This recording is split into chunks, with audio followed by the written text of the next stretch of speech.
Please consider becoming a patron of Myth Vision Podcast. You'll get early access to every video, including this amazing one, and you can ask me personal questions, private message me, anything you'd like.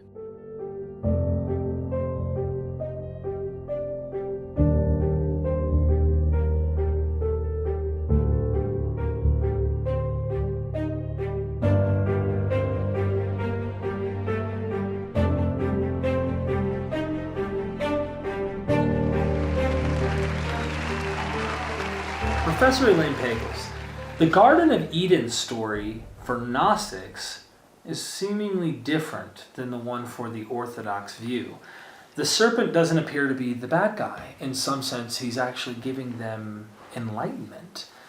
And I'll elaborate real quick and then just have you take over. I always had this question in my head when God says, "Do not eat of the tree, and the day you do, you will surely die." And as a literalist, I'm going, did they die that day? I didn't think they died. No, they didn't. So, did the serpent tell the truth, and did God lie? You see what I'm saying? I do very much. Well, first of all, there's no one way to interpret that story. That is such a provocative story. I mean, just think of it. It's a very short story. It's about a man, a woman, a tree, a talking snake, a prohibition. They're naked and then they're not ashamed. And then what is that about? It's a very, it's a Rorschach test kind of. You know, you can read into it 1,000 different things. Cartoons. You can read into it all kinds of work in paintings. It's absolutely extraordinary for the imagination. So you are asking the question that is in one of the famous texts discovered with the secret Gospels called the Testimony of Truth. And the author was saying, wait a minute, what is that story about? When God says, on the day you shall eat of it, you shall surely die, they don't die. The serpent says, your eyes will be opened and you will know good and evil. And what happens? The serpent was right. God didn't say what was right. So that author goes on to say, well then, how are we supposed to understand the serpent? Well, then the author is a Christian. He goes to the first chapter of the Gospel of John that talks about how Moses lifted up the serpent in the wilderness, and the same way the serpent on a staff is lifted up, the Son of God will be lifted on the cross. So he says, well, who's the serpent then? The serpent is actually Christ, because he's speaking the truth. And the one who says you will die on that day is not the right God. It's a small version of God. So they were asking the same questions you are. The story is not to be taken literally.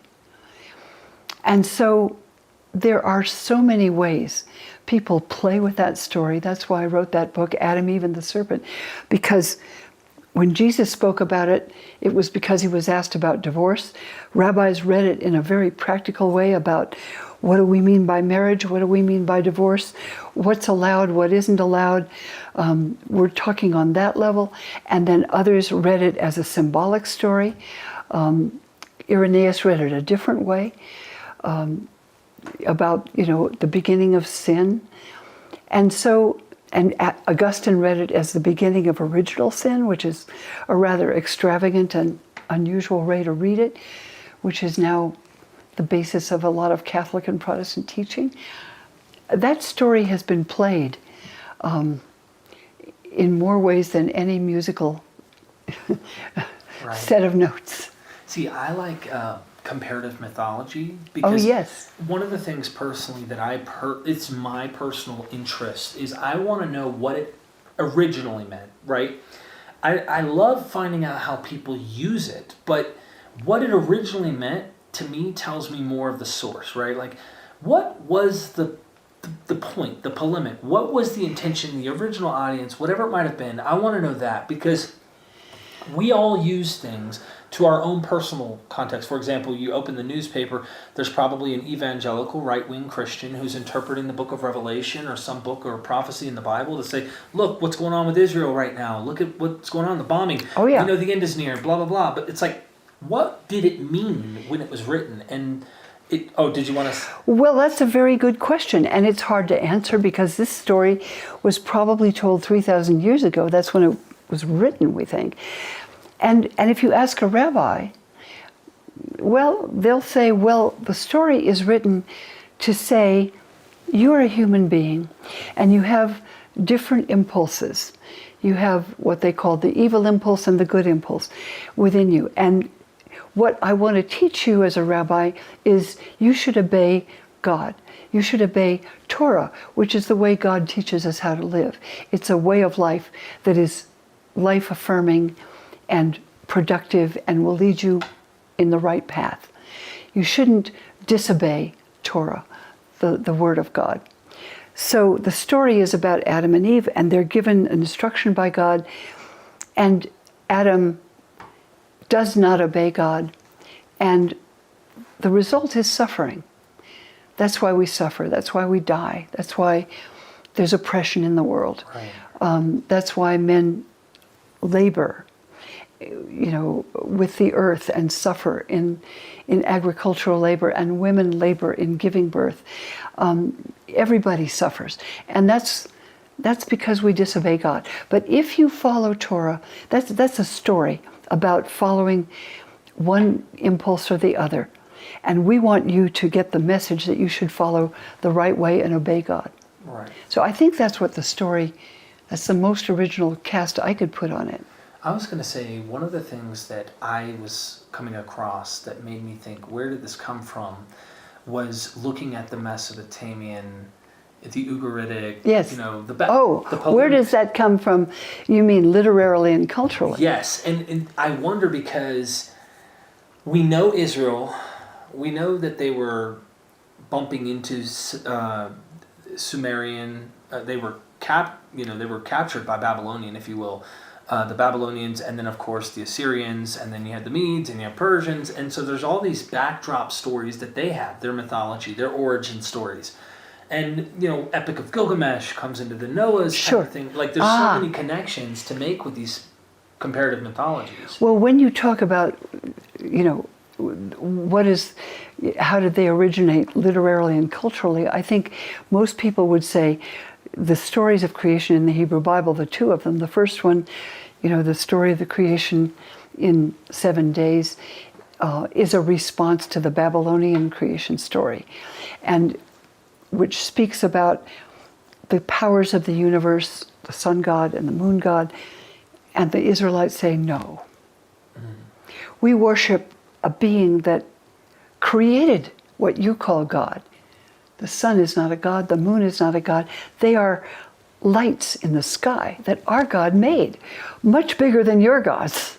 Mm-hmm. Your gods are just things. Our God is a transcendent reality. So this is a way that Hebrew people responded to the Babylonian stories, and sort of it's a one-upmanship. Right. To say our God is much bigger than your gods. Your gods are just inanimate beings. Our God is a transcendent reality.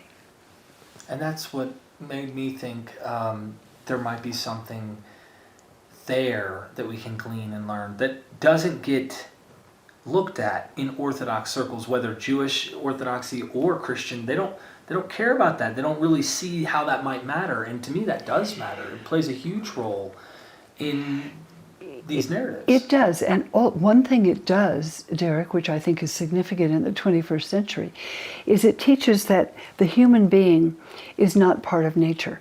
That is, nature is nature, and nature is things. It is rocks and mountains and stars and planets and sun and moon, and we are above that. That's all created for us.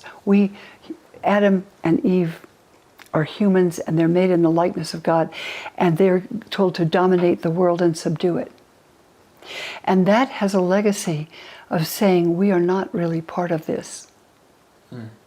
Which in the 21st century we're looking at it and saying, wait a minute, maybe we are part of it. Right. And dominating and subduing it has led to destruction of the environment that we need to survive. Good point. So there are people now who speak about conservation, who speak about preserving the climate and the earth so far as we can. And they go back to the Genesis story and say, we are caretakers, not meant to be masters of the earth, which has created a domineering mentality toward nature. But we are meant to be participants and caretakers. Mm-hmm. So they're trying to transform the interpretation of it for a society that should care for the earth and not try to simply, monetize it or dominate it.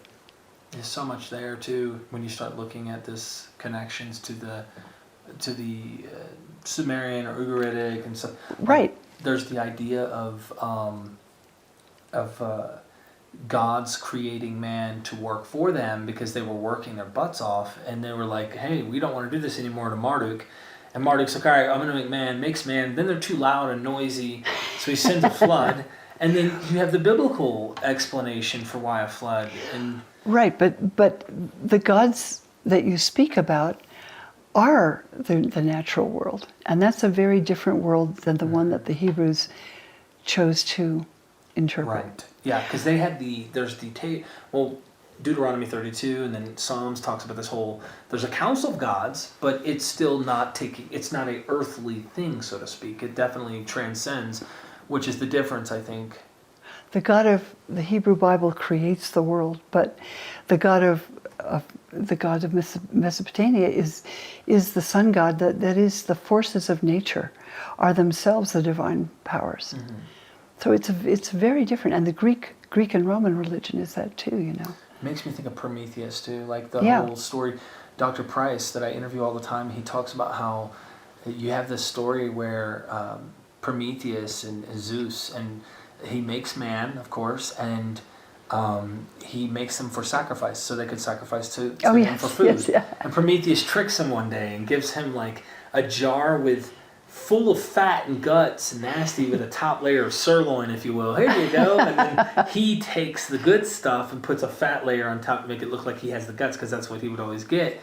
And he tricks Zeus, and Zeus gets mad. And now he curses Prometheus and mankind. And it's like, what? This sounds too much like another origin story. Right. It's just, I like the comparative. Well, it is fun, and I do too. I work with that. I teach a course called God and Satan, Goddesses and Monsters. And we study Gilgamesh and the Babylonian creation story. I've got to visit you on one day. I'm doing it right now, but like really diving into this. It is fun.